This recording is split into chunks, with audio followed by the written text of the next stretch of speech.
कहानी शुरू होती है और हम एक छोटी सी बोट को देखते हैं जिसमें कुछ लोग मौजूद हैं, साथ में उनका कैप्टन भी है जिसकी तबीयत थोड़ी नासाज है, जिसके कारण ये लोग उसे लेकर एक आइलैंड की ओर जाते हैं। लेकिन तभी इनके पास कुछ ब्रिटिश सिपाही आते जो कि उन पर गोलियां चलाने लगते हैं क्योंकि उन्हें लगा कि ये कोई घुसपैठिया है। लेकिन पास में आने पर वो उन्हें कुछ करते नहीं। लेकिन दो आदमी जो काफी अच्छे दोस्त थे उन्हें पूछताछ के लिए लेकर जाया जाता है, जहां एडम से पूछा जाता है कि वो कौन है, यहाँ क्या कर रहा है। तो उसने बताया कि उनके शिप के कैप्टन की तबीयत बहुत खराब है, जिसके कारण हमें यहाँ मदद के लिए आना पड़ा।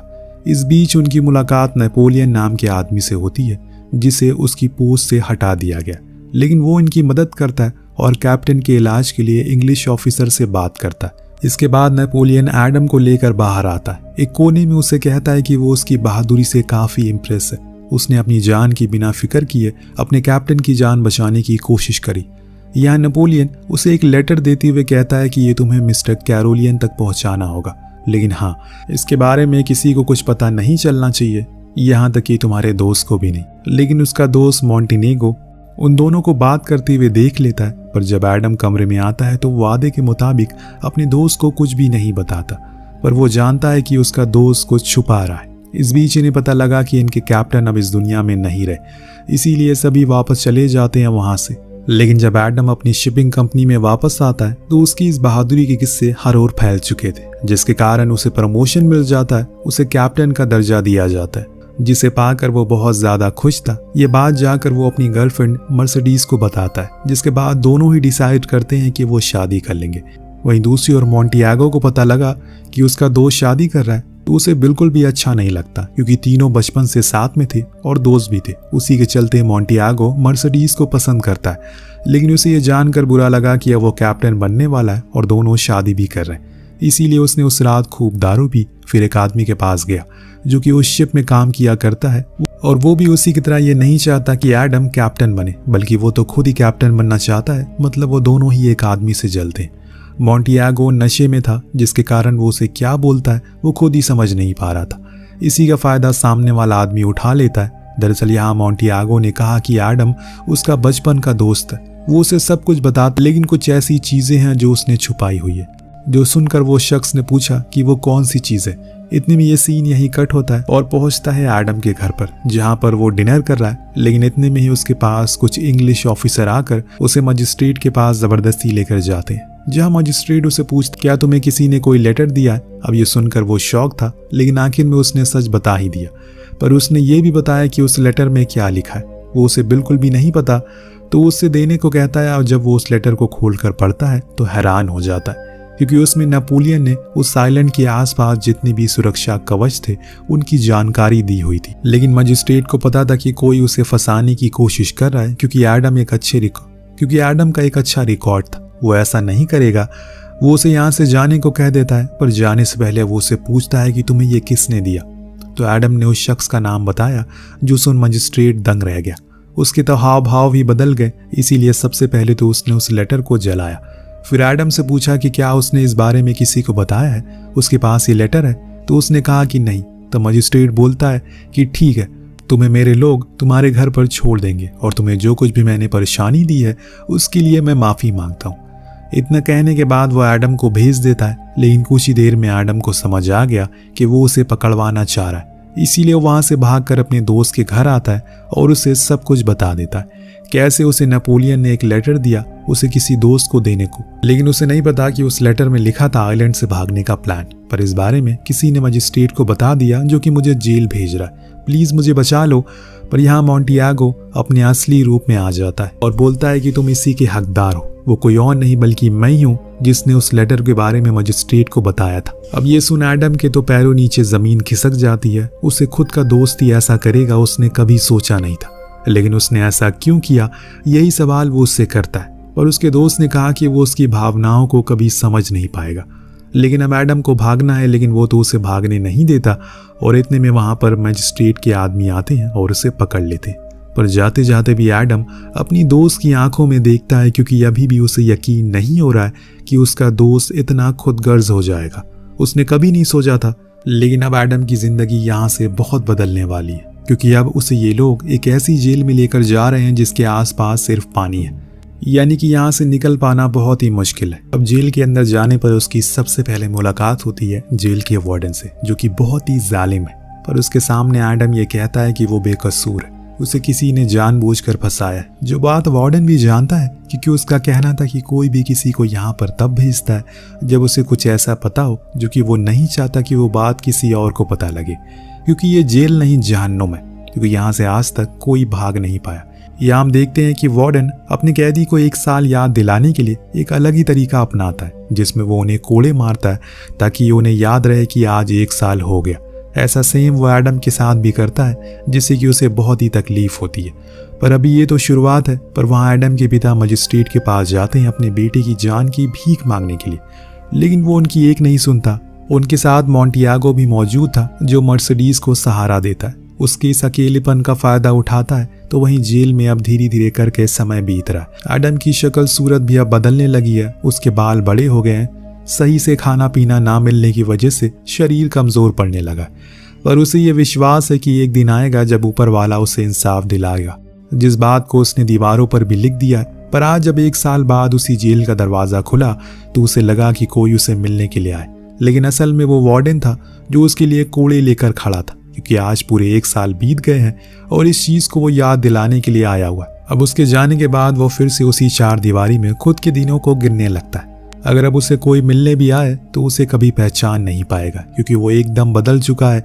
तकरीबन 4 साल बाद आज उसे कुछ हलचल सुनाई दी, पर दरवाजे के उस पार से नहीं, बल्कि जमीन के नीचे से जिसे खोद कर एक बूढ़ा शख्स बाहर आता है, जो असल में इस जेल से बाहर जाने के लिए सुरंग खोद रहा है। लेकिन उसे गलती से एक गलती हो गई, जिसके कारण वो रास्ता भूल गया और यहाँ उसके कमरे में पहुंच गया। वो उसे अपना नाम फिल्टर बताता है और कहता है कि वो इस जेल में 11 साल से कैद है, जिसमें से 5 साल उसने इस सुरंग को खोदने में लगा दिया। उस होल से आसमान दिखा सकते हो? तो एडम मान जाता और फिर उसे अपने कंधे पर बैठाकर आसमान दिखाता है, जो देख फिल्टर ने कहा कि ये मैंने पिछले 11 साल में पहली बार देखा है।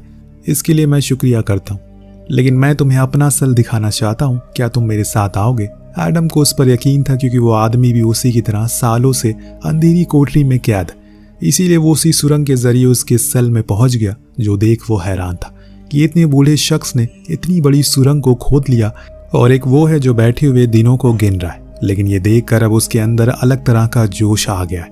तब फिल्टर ने उसे एक सौदा किया, अगर वो उसका साथ दे इस सुरंग को खोदने में तो वो उसे अपना सारा ज्ञान दे सकता है, जो उसे अपनी पूरी जिंदगी भर में बटोरा है, वो सब कुछ उसे सिखा देगा। अगर हम दोनों मिलकर ये काम करेंगे तो 5 साल की जगह 2.5 साल में ही हो सकता है, जिसके लिए वो मान गया।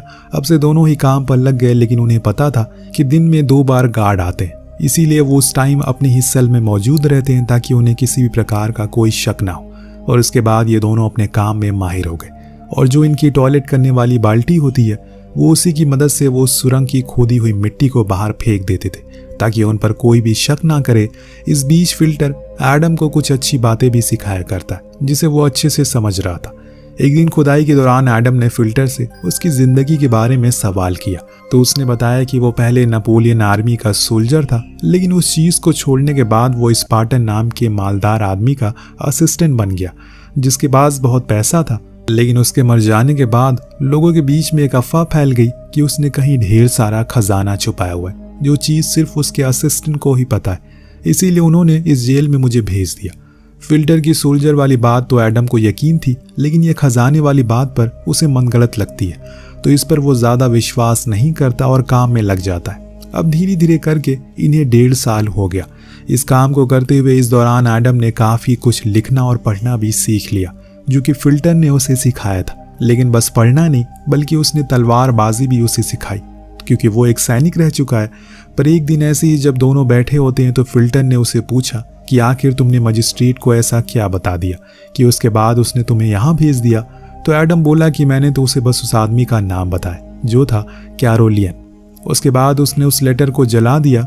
जो सुन फिल्टर ने कहा कि क्या तुम्हें नहीं पता कि मिस्टर कैरोलियन के बेटे क्या करते हैं? वो असल में एक मजिस्ट्रेट है। जी हाँ दोस्तों, वही मजिस्ट्रेट जो नहीं चाहता कि उसके बाप को देशद्रोही होने की सजा उसे मिले। इसीलिए उसने पहले उस लेटर को जलाया और फिर तुम्हें यहाँ भेज दिया, ताकि किसी को उसके पिता के कारनामे के बारे में ना पता लगे। अब ये सारी बातें सुनकर एडम तो और भी गुस्से में आ गया, क्योंकि किसी और की सजा अब वो खुद काट रहा है। इसीलिए उसके अंदर और जोश भर गया। उसे जल्दी से यहाँ से बाहर निकलना है और किसी भी हाल में बदला लेना है। लेकिन दोस्तों, एक दिन खुदाई के दौरान वो सुरंग ढहने लगती है जिसमें फिल्टर फंस जाता है। उसके ऊपर कई सारे पत्थर गिरने लगते हैं, लेकिन एडम उसे जैसे तैसे करके बाहर लेकर आता है। पर अब उसके पास बहुत कम समय बचा है। उसने एडम को वो सच बता दिया जो उसने किसी को नहीं बताया। वो उसे एक पत्थर को हटाने को कहता है जिसके अंदर एक नक्शा था जो असल में उसी स्पार्टन के खजाने का था जो उसे मोंटी क्रास्टो नाम के आइलैंड पर मिलेगा। जो देख एडम हैरान था क्योंकि अभी तक उसे ये सब झूठ लग रहा था, पर वहाँ फिल्टर के पास बहुत ही कम समय बचा है। इसीलिए वो जाते हुए कहता है कि कभी भी कोई ऐसा काम दोबारा मत करना कि यहाँ पर तुम्हें वापस आना पड़े। दूसरी चीज़, उस खजाने का इस्तेमाल किसी अच्छे काम के लिए करना। इतना कहकर वो अपना दम तोड़ देता है। जब कुछ देर बाद उसके सेल में खाना देने के लिए गार्ड आते हैं तो उसे फिल्टर की लाश दिखती है, तो वो जाकर वार्डन को इस बारे में बताते हैं। कुछ देर बाद वहाँ वार्डन अपने लोगों के साथ उस लाश को लेकर समुद्र में फेंकने जाता है। लेकिन दोस्तों, जैसे ही ये सभी उसे फेंकते हैं तभी उस कपड़े के अंदर से एक हाथ आता है जो वार्डन को भी खींचकर समुद्र में ले जाता है। दरअसल ये एडम था जिसने खुद को फिल्टर की लाश के साथ बदल लिया और अब वो समुद्र में वार्डन को डुबा कर मार डालता है।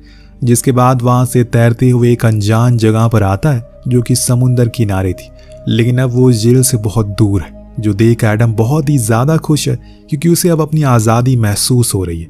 वो वहीं नाचने लगता है, गाने लगता है, लेकिन तभी उसका सामना हो जाता है कुछ लुटेरों से जो अपने गद्दार साथी को इस आइलैंड पर सजा देने के लिए लाए थे।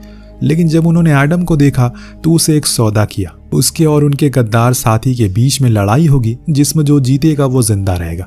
अब एडम के पास इस चीज को मानने के अलावा कोई चारा भी नहीं था, इसीलिए अब लड़ाई शुरू होती है। तो शुरू में ही वो हुकूम को हरा देता है जो उस आदमी का नाम था, लेकिन वो उसे मारता नहीं बल्कि लीडर से कहता है कि अगर उसने इसे मार दिया तो ऐसा करके वो अपना एक होनहार लड़ाके को खो देगा। इसीलिए सरदार, बेहतर होगा कि आप हम दोनों को ही अपने साथ ले जाएं, जिससे कि आपकी सेना और मजबूत हो जाएगी। अब सरदार को उसकी ये बात ठीक लगती है, इसीलिए उन दोनों को ही उसने रख लिया। फिर पूरे 3 महीने का सफर तय करके एडम अपने घर पहुंचा। इन 3 महीनों में उसकी सबसे अच्छी दोस्ती हो गई। अब जब वो अपने शहर पहुंचा तो सबसे पहले अपने एक अंकल के पास गया। अपनी पहचान बदलकर वहां उन्होंने बताया कि उसके पिता की मौत हो चुकी है। जो उसकी गर्लफ्रेंड थी उसने उसके दोस्त से ही शादी कर ली। जो सुन एडम बहुत ही मायूस हो गया क्योंकि ऐसा कुछ हो जाएगा उसके पीछे उसने कभी सोचा नहीं था। लेकिन इसके बाद वो अपने दोस्त हुकूम के साथ एक बोट से उसी आइलैंड पर जाता है जहां वो खजाना छुपा हुआ था, जो कि उसे उस नक्शे की मदद से मिल भी जाता है। लेकिन ये उसकी उम्मीद से कई गुना ज्यादा था। वो लोग कई बार इस जगह पर आते हैं और थोड़ा थोड़ा करके अपने साथ इस खजाने को वापस ले जाते हैं। अब एडम अपना बदला लेना चाहता है उन लोगों से जिन्होंने उसे धोखा दिया, उसकी जिंदगी बर्बाद कर दी, उसका प्यार, उसका परिवार उससे छीन लिया। इसके लिए उसने उसी पैसों से एक बड़ा सा पैलेस खरीदा और अपनी पूरी पहचान को बदल लिया। इस बीच उसे पता चला कि मर्सिडीज का एक बेटा भी है जो कि बाहर पढ़ता है, और इसीलिए उसने एक प्लान बनाया जिसमें वो एंथनी को पकड़वा देता है। फिर ऐसी ही एक्टिंग करता है जैसे वो उसे बचाने के लिए आया है, जिससे कि एंथनी उसे एक दोस्त समझे। और होता भी ऐसा ही है। वो उसे अपने घर पर इनवाइट करता है डिनर के लिए, लेकिन वहां भी उसे कोई पहचान नहीं पाता। लेकिन दोस्तों, एक शख्स था जिसने उसे पहचान लिया। वो कोई और नहीं बल्कि उसकी गर्लफ्रेंड मर्सिडीज थी, जो उसे अकेले में मिलती है और उसे घर भी जाती है। वहाँ उन्होंने रात साथ में बिताई। जब वो अगले दिन अपने घर गई तो वहाँ उसे पता लगा कि उसका पति अब बैंकरप्ट हो चुका है, इसीलिए उसने भागने का प्लान बनाया है। लेकिन मर्सिडीज ने मना कर दिया क्योंकि अब वो एडम के साथ ही रहना चाहती है। उसने तो उसे धोखे से शादी की थी। यहाँ तक कि जो बेटा है वो भी उसका नहीं है बल्कि एडम का है। अब ये सुन वो गुस्से में फौरन अपनी उस जगह पर पहुंचता है जहां उसने अपने बचे हुए पैसों को छुपाया था। लेकिन वहां जाने पर उसे पता लगा कि वो तो गायब हो चुका है, जो किसी और ने नहीं बल्कि मोंटी क्रास्टो ने किया था, यानी कि एडम ने, जिसने अपना नाम बदल लिया है। पर आज वो उसे पहचान लेता है, लेकिन उसे तो अपनी आंखों पर यकीन ही नहीं हो रहा था कि वो अभी जिंदा कैसे है। लेकिन अब एडम बहुत आगे बढ़ चुका है। वो उसे मारने की फिराक में था, लेकिन तभी वहां पर एंथनी अपने पिता को बचाने के लिए आ गया। इतने में मर्सिडीज ने आकर उसे सारी सच्चाई बता दी, जो सुन उसका बेटा भी अब एडम के साइड हो गया।